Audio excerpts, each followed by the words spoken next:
Sa isang madilim ng sulok ng aking kwarto, katahimik ay binabalot. Walang kibo, walang ngimi,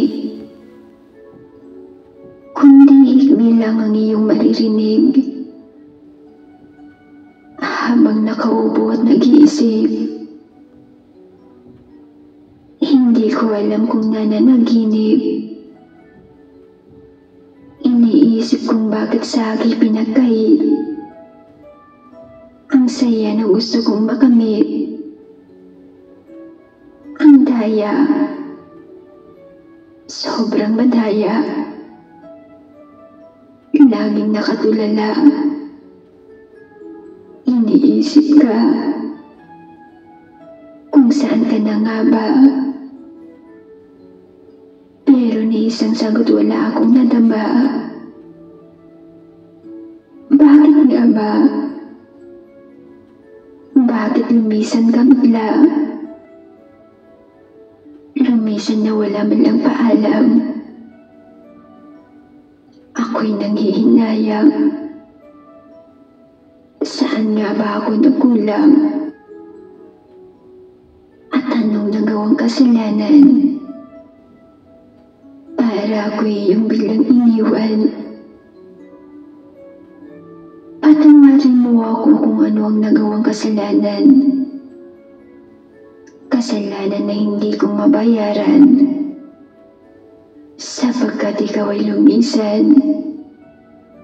Iniwan mo sa akin ang mga alaalang hindi kayang kalimutan. Mga matatamis mong ngiti. Mga alaala na kay saya pa dati. Pero ngayon, alaala na lang.